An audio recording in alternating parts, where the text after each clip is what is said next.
नमस्कार, स्वागत है आपका। मैं हूं आपके साथ सुमित गुप्ता। बुलेटिन की शुरुआत में बड़ी खबर है भरतपुर से। भरतपुर में बीजेपी कार्यकर्ता की गोली मारकर हत्या कर दी गई। बड़ी खबर इस वक्त की।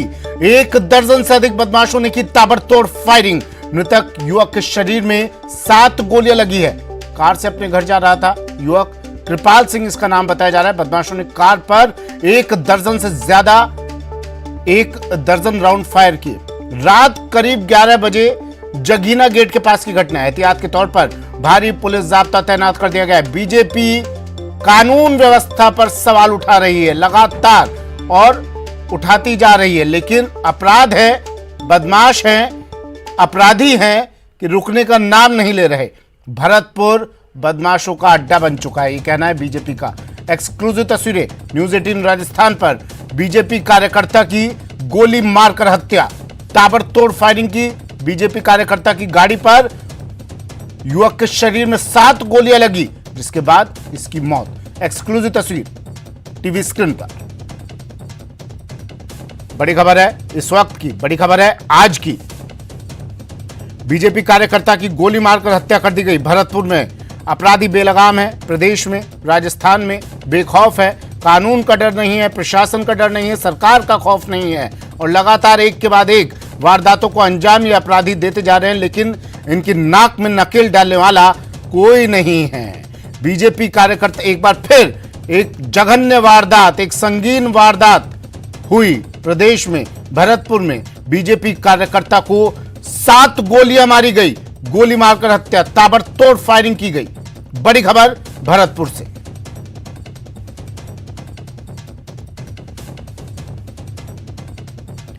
ये एक्सक्लूसिव तस्वीरें टीवी स्क्रीन पर। युवक को अस्पताल ले जाया गया, लेकिन डॉक्टर्स ने वहां उसे मृत घोषित कर दिया। 7 गोलियां लगी थी। एक बताया जा रहा है 1 दर्जन से ज्यादा, 1 दर्जन राउंड फायर किए गए, 12 राउंड फायर किए गए। ये युवक रात करीब 11 बजे अपने घर जा रहा था। रास्ते में कुछ बदमाश आए और इसकी गाड़ी पर ताबड़तोड़ फायरिंग शुरू कर दी, क्योंकि ना इन्हें पुलिस का खौफ था, ना इन्हें कानून का डर था। इसलिए इन्होंने इस बड़ी वारदात को अंजाम दिया। प्रदेश में लगातार एक के बाद एक इस तरह की वारदातें हो रही है, और बीजेपी विपक्ष अब सवाल पूछ रहा है सरकार से कि कहां हो सरकार, कब रुकेंगे अपराध, कैसे लगेगी लगाम इन अपराधियों पर। एक बार फिर एक बड़ी वारदात प्रदेश में।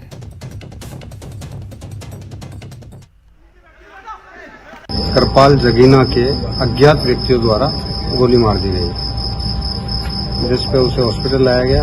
यहाँ डॉक्टरों ने उसे मृत घोषित कर दिया। अज्ञात मुलजिमों की तलाश की जा रही है। भरतपुर पुलिस ने 2-3 दिन पहले पपला गुजर के गैंग के कुख्यात अपराधी का मूवमेंट भरतपुर के अंदर होना की पुष्टि की थी। कहीं ना कहीं हो सकता है कि उस मूवमेंट से इस कांड के तार जुड़े हुए हैं साहब, 100% तार जुड़े हुए हैं। तो उस पे भरतपुर पुलिस को, भरतपुर एसपी साहब को, भरतपुर आईजी साहब को उसको कहीं ना कहीं उस एंगल को खंगालना चाहिए।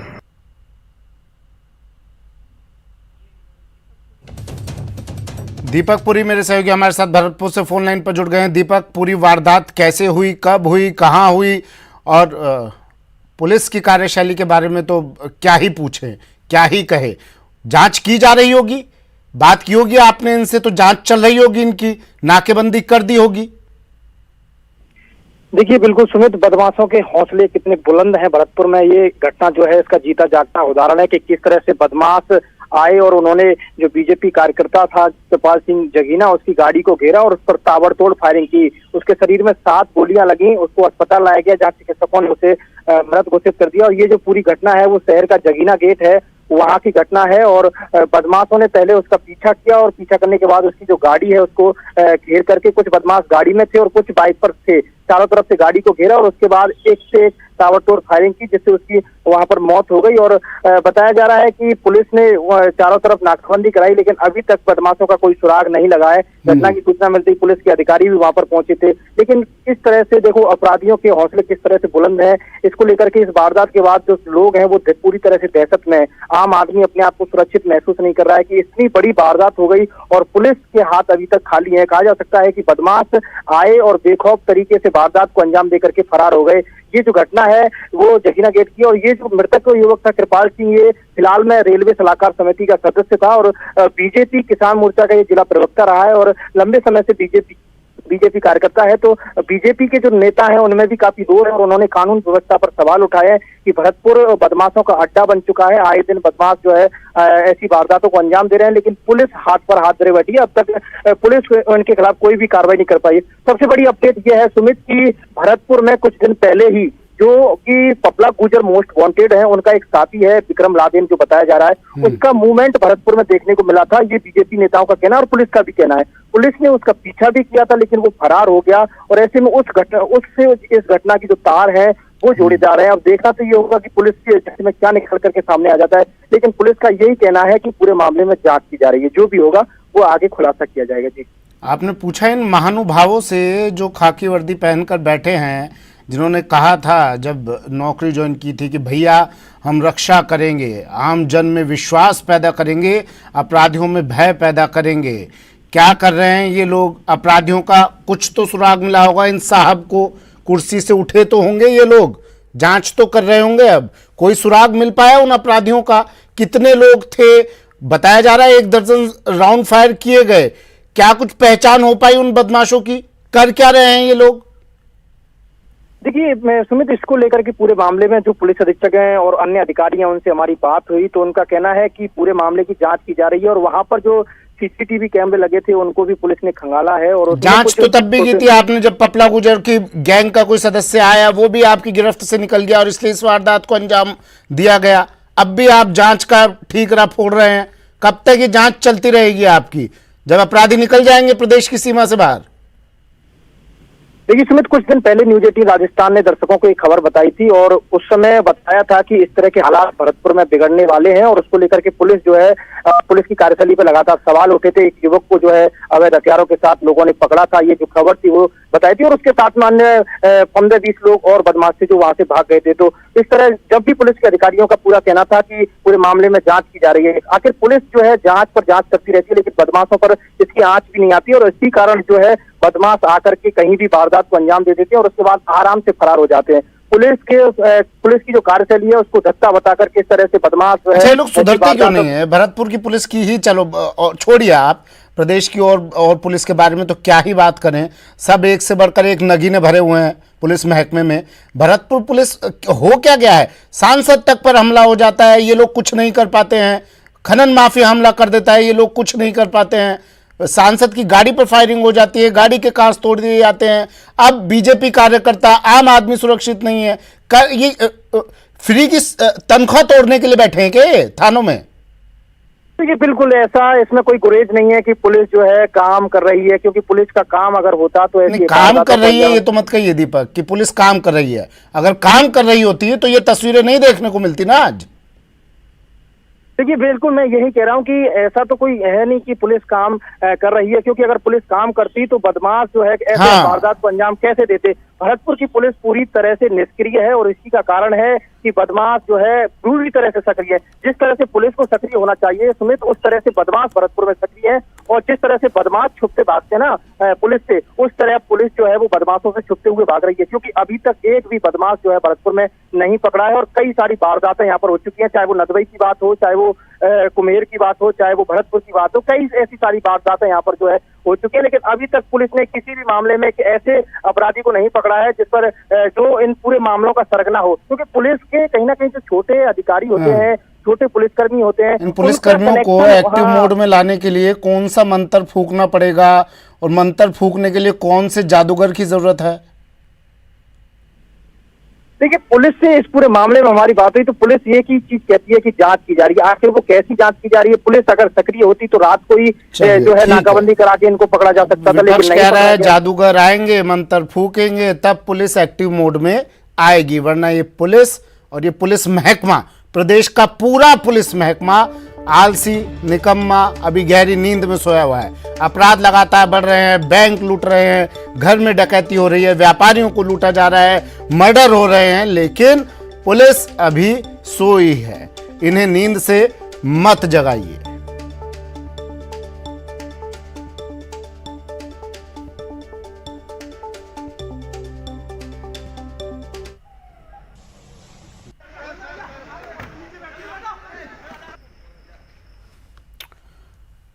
और एक और बड़ी खबर है, नागौर से है बड़ी खबर। सुनिए इस खबर को भी। बढ़ते अपराध की दास्तान है, प्रदेश की तस्वीर, आपके प्रदेश की तस्वीर का खाका आपके सामने रखेगी ये खबर भी। क्या हालत हो गए हैं राजस्थान के, सुनिए इस खबर के जरिए समझिए। खींवसर में दिन दहाड़े व्यापारी का अपहरण कर फिरौती मांगने का मामला सामने आया। अब पुलिस ने इसमें कार्रवाई की और 3 आरोपियों को गिरफ्तार कर लिया गया। लेकिन एक व्यापारी का अपहरण किया गया, फिरौती मांगी गई। ये खबरें आप इससे पहले दूसरे प्रदेशों में सुनते होंगे, लेकिन अब अपहरण की घटनाएं लगातार बदस्तूर अपहरण के मामले बढ़ते जा रहे हैं राजस्थान में भी। मामले में एसपी साहब ने निर्देश दिया, उनके निर्देश पर डीएसपी के नेतृत्व में टीम गठित की गई और फिर व्यापारी के दस्तयाब होने के कुछ ही घंटे बाद 3 आरोपियों को भी गिरफ्तार कर लिया गया। तो इस खबर के बाद, इस कार्रवाई के बाद पुलिस अपनी पीठ थपथपा सकती है, खुद को शाबाशी दे सकती है कि चलो हमने एक मामले का तो कम से कम खुलासा कर ही दिया। तो शाबाशी है पुलिस महकमे को इस खबर के बाद। गौरतलब है कि रविवार दोपहर में खींवसर के व्यापारी का उनके ही वेयर हाउस से अपहरण कर लिया गया था। फिलहाल पुलिस आरोपियों से पूछताछ में जुटी है। नागौर के खींवसर में दिन दहाड़े व्यापारी का अपहरण किया, फिरौती मांगी गई। 3 आरोपियों को इस मामले में गिरफ्तार कर लिया गया है। बहुत बड़ी कामयाबी पुलिस को हाथ लगी है। राजस्थान की पुलिस इसको लेकर एक बड़ी प्रेस कॉन्फ्रेंस भी आयोजित कर सकती है, क्योंकि गाहे बगाहे ही ऐसी सफलता पुलिस को मिल रही है। हर मामले में पुलिस फेल है, 100 में से 1 मामले में सफलता मिली है। तो इसे लेकर पुलिस को जश्न मनाना चाहिए और कम से कम एक बड़ी सी प्रेस कॉन्फ्रेंस तो आयोजित कर ही देनी चाहिए। मुख्य आरोपी अजय जाट और उसके 2 साथियों को पुलिस ने गिरफ्तार कर लिया है। मामले में एसपी राममूर्ति जोशी के निर्देश पर नागौर डीएसपी विनोद कुमार के नेतृत्व में गठित टीम ने व्यापारी के दस्तयाब होने के कुछ ही घंटे बाद रात में 3 आरोपियों को भी गिरफ्तार कर लिया। रविवार दोपहर खींवसर में नामी व्यापारी कमल किशोर चांडक का उनके ही वेयर हाउस से अपहरण कर लिया गया था।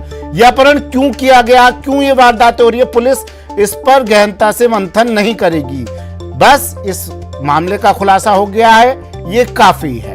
4-5 लोगों ने फिल्मी अंदाज में बंदूक की नोक पर व्यापारी का अपहरण किया।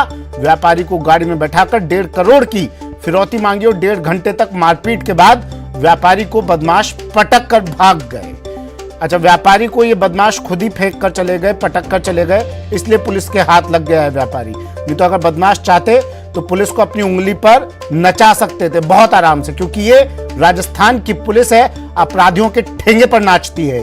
मामले में हरकत में नागौर जिला पुलिस ने तुरंत कार्रवाई की। व्यापारी को जब फेंक गए अपराधी तो पुलिस फिर हरकत में आई। पुलिस ने अब ये 3 चेहरे देखिए जो पुलिस की गिरफ्त में है। पुलिस पत्रकारों को बुलाया और अपनी सफलता के झंडे गाड़ रही है कि हमने इन 3 लोगों को गिरफ्तार कर लिया है। एसपी राममूर्ति जोशी ने नागौर डीएसपी विनोद कुमार को मौके पर भेजा और डीएसपी के नेतृत्व में खींवसर थाना पुलिस ने अपहरण और फिरौती मामले के मुख्य आरोपी अजय जाट और उसके 2 साथियों को गिरफ्तार कर लिया। व्यापारी कमल किशोर चांडक ने मामला दर्ज करा दिया है, जिसे अपराधी खुद ही फेंक गए थे, फिर वो थाने पहुंचे और मामला दर्ज करवा दिया।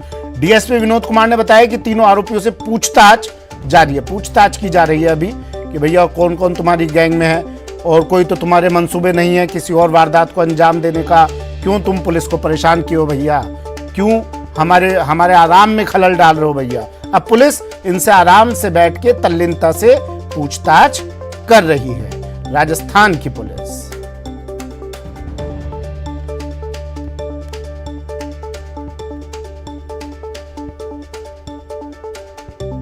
मैं अपने निर्माणाधीन वेयर हाउस पे मेरे ड्राइवर के साथ में बैठा था। मेरी गाड़ी स्कॉर्पियो बाहर खड़ी थी। 5-6 आदमी अपना मुंह बांध करके मेरे वेयर हाउस के अंदर घुसे और ताबड़तोड़ मेरे ड्राइवर को और मुझे मारपीट करने लगे और मेरा मुंह बांध करके, ड्राइवर का मुंह बांध करके और ड्राइवर से चाबी छीन करके मेरी ही गाड़ी में हम दोनों को किडनैप करके और आंखें बांधी हुई थी, पता नहीं लगा कहाँ ले गए करे। हमसे कहा घर पे फ़ोन करो, 1.5 करोड़ रुपए की फिरौती मंगाओ। 3 बजे दोपहर में सूचना मिली थी कि एक व्यापारी है कमल चांडा, जिनका अजय सियाग और अन्य लोगों ने अपहरण कर लिया, जिस पे श्रीमान एसपी साहब के निर्देशन में त्वरित कार्रवाई करते हुए अजय सियाग को और 2 अन्य को दस्तयाब कर लिया गया। इसमें प्रकरण दर्ज करके अग्रिम कार्रवाई की जाए।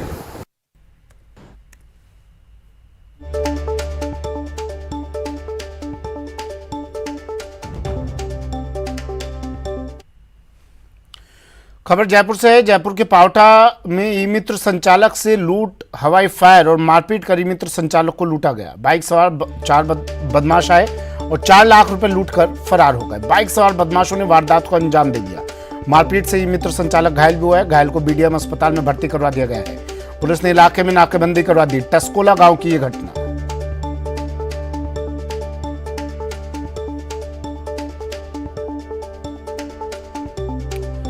जयपुर के पावटा इलाके की ये घटना है। हवाई फायर मारपीट की गई, मित्र संचालक को लूट लिया। हीरा लाल मेरे सहयोगी हमारे साथ फोन लाइन पर जुड़ गए हैं। शुक्र है हीरा लाल कि इस वारदात में किसी की जान नहीं गई, सिर्फ लूटपाट हुई है। अब यही सोचकर हम लोगों को खुश रहना होगा, क्योंकि वारदातें तो रुकेंगी नहीं, अपराधियों पर तो लगाम लगाई नहीं जाएगी। पुलिस तो अभी आराम की मुद्रा में है। जी बिल्कुल सुमित, मैं आपको बताना चाहूंगा कि पावटा क्षेत्र में फायरिंग और लूट की घटनाएं थम नहीं रही है। 4 दिन पूर्व भी गोली मारकर एक मकान से लाखों की लूट के मामला हुआ था, जिसका अभी तक खुलासा नहीं हुआ। बीती रात एक बार फिर बदमाशों ने पुलिस को तत्ता बताते हुए टस्कोला गांव में हवाई फायर कर लूट की घटना को अंजाम दिया है। हवाई फायर और लूट की घटना से इलाके में दहशत भी व्याप्त हो गई और गुस्साए लोगों ने सड़क मार्ग भी जाम कर दिया था। बाद में पुलिस की समझाइश पर मामला शांत हो गया था। बताया जा रहा है कि नरेंद्र सिंह की यहाँ ई मित्र और मिनी बैंक की दुकान है। रात करीब 10 बजे वह दुकान बंद करके अपने घर जा रहा था। इसी दौरान बाइक सवार 4 बदमाशों ने उसे रोक लिया और रुपयों से भरा बैग छीनने की कोशिश की, लेकिन उसने बैग नहीं छोड़ा। इस पर बदमाशों ने हवाई फायर कर उसे डराने की कोशिश की और उसके साथ मारपीट की, जिससे वह गंभीर रूप से घायल हो गया। घायल के शोर मचाने पर वो गोली चलने की आवाज सुनकर जो आसपास के लोग थे वो मौके पे पहुंचे। लोगों को आता देखकर जो बदमाश है रुपयों से भरा बैग छीनकर फरार हो गए। इसके बाद जो लोगों ने सड़क मार्ग जाम कर दिया और घायल को कोटपुतली के बीडीएम अस्पताल में भर्ती कराया। सूचना पर जो है पुलिस मौके पे पहुंची और घटना की जानकारी ली। गुस्साए लोगों ने है जो पुलिस को भी काफी खरी खोटी सुनाई और रोष जाहिर किया। बाद में पुलिस अधिकारियों की समझाइश पर मामला शांत किया। फिलहाल है पुलिस है जो पूरे मामले की जांच में जुटी हुई है। इस दौरान जो बदमाशों द्वारा एक जो बाइक थी उसको प्रागपुरा इलाके में छोड़ दिया गया था, उसको पुलिस ने जब्त कर लिया है और पुलिस पूरे मामले की जाँच कर रही है। जी सुमित। चलिए, शुक्रिया हीरा लाल तमाम जानकारी के लिए। एक्सक्लूसिव तस्वीरें टीवी स्क्रीन पर।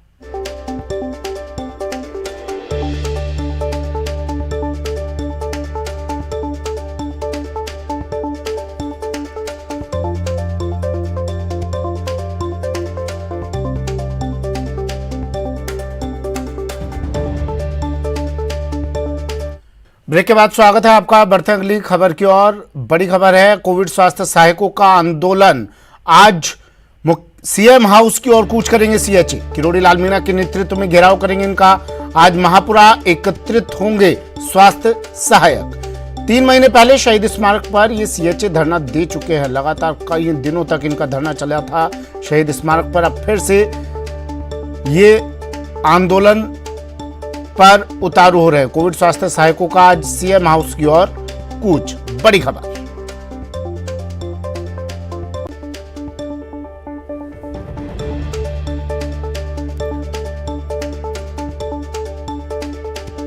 किरोड़ी लाल मीणा के नेतृत्व में घेराव करेंगे सीएम हाउस का। सीएम हाउस की ओर कूच करेंगे कोविड स्वास्थ्य सहायक। आज महापुरा में एकत्रित होंगे ये स्वास्थ्य सहायक और फिर किरोड़ी लाल मीणा के नेतृत्व में सीएम हाउस कूच करेंगे और इनको बीच में फिर रोका भी जाएगा, पुलिस बल तैनात भी रहेगा। लेकिन अब फिर से सीएचए कोविड स्वास्थ्य सहायक अपनी मांगों को लेकर सड़क पर उतरने के लिए मजबूर हो गए हैं। शहीद स्मारक पर लंबा धरना दिया था इन्होंने और फिर अनशन पर भी बैठे थे और अब फिर से कोविड स्वास्थ्य सहायक सीएचए सड़क पर उतर रहे हैं। आज सीएम हाउस का घेराव करेंगे, सीएम हाउस की ओर कूच करेंगे। किरोड़ी लाल मीणा के नेतृत्व में ये घेराव किया जाएगा। सौरभ गृहस्थी मेरे सहयोगी हमारे साथ फोन लाइन पर जुड़ गए हैं। सौरभ, शहीद स्मारक पर लंबी लड़ाई लड़ी थी इन्होंने, अब फिर से इन्हें सड़क पर उतरने के लिए मजबूर होना पड़ रहा है। जी बिल्कुल, चूंकि इनकी जो मांगे थी उस पर अभी तक कोई ठोस जो क्रियान्वयन नहीं हुआ, जिसके बाद इन लोगों ने फिर से आंदोलन का रुख तेज करने का मूड वो बनाया है। इस दौरान इनकी लगातार सरकार के प्रतिनिधियों से बातचीत हुई और कुछ आश्वासन भी मिले, लेकिन वो आश्वासन जो है वो फलीभूत होते हुए नजर नहीं है, जिसके बाद जो है वो अब किरोड़ी लाल मीणा के नेतृत्व में ये आंदोलन जो है वो किया जाएगा। और इसके तहत अजमेर रोड स्थित महापुरा मोड़ पर ये तमाम लोग इकट्ठे होंगे और यहाँ से ऐसा कहा जा रहा है कि सीएम हाउस का घेराव जो है ये करना चाहेंगे। तो अभी चूंकि बताया जा रहा है कि पूरे प्रदेश भर से कोई सहायक जो है वो यहाँ पर जुटे हुए हैं। उसके बाद एक रैली के रूप में किरोड़ी लाल मीणा के नेतृत्व में जो है वो सीएम मार्ग कुछ करेंगे। तो आप देखना होगा किस प्रकार से ये लोग और किस प्रकार से ये जो है वो कूच करता है और इस दौरान क्या सरकार से इनकी बातचीत होती है और कितनी मांग ये मनवा पाते हैं। तो आज का दिन कोविड सहायकों के लिए महत्वपूर्ण होने जा रहा है। कितनी बड़ी संख्या में कोविड स्वास्थ्य सहायक एकत्रित होंगे? किरोड़ी लाल मीणा भी पहुंचेंगे, कितने बजे तक वो पहुंचेंगे? उनके नेतृत्व में ये कूच होगा।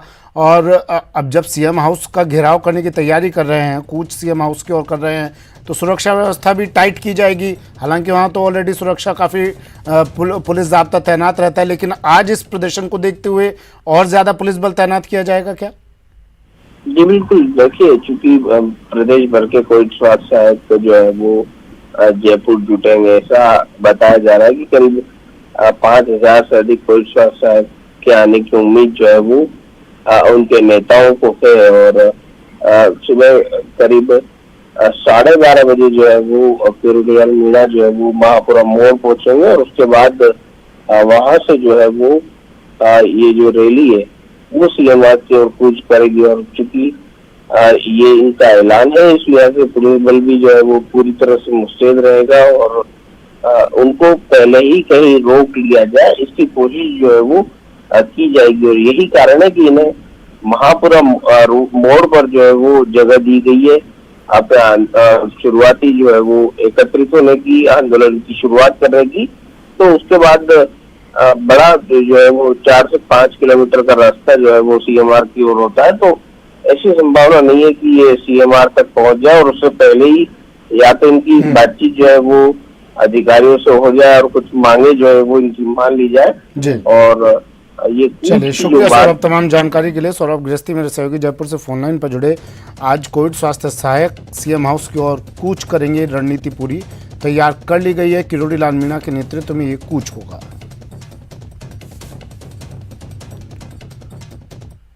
खबर कोटा से, जहां के तलवंडी क्षेत्र में दंपत्ति से लूट के मामले में सीसीटीवी फुटेज सामने आने के बाद भी आरोपी पुलिस की गिरफ्त से दूर है।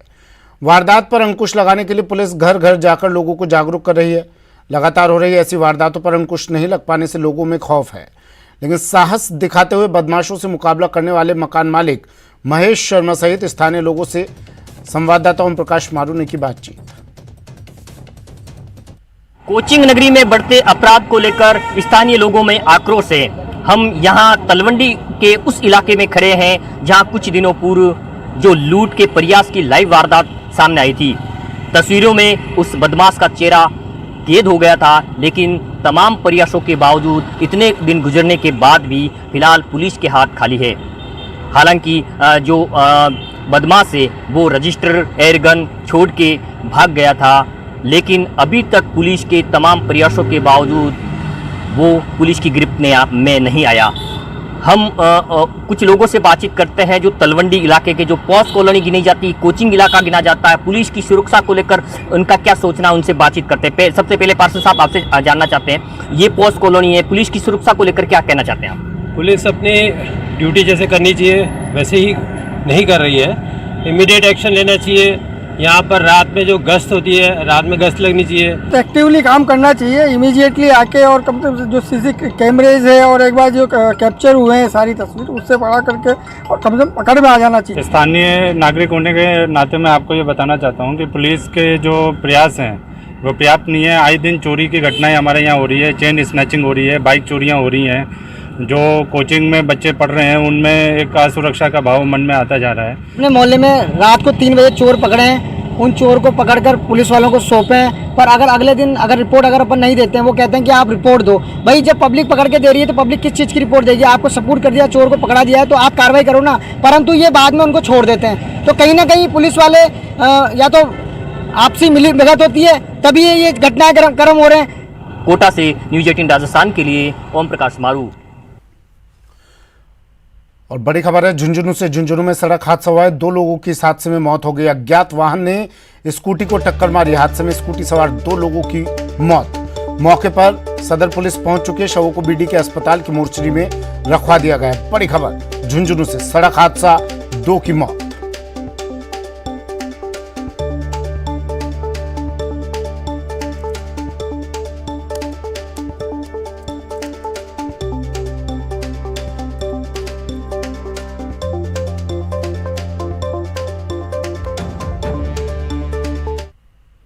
चलिए बुलेटिन में फिलहाल इतना ही, दीजिए इजाजत, नमस्कार।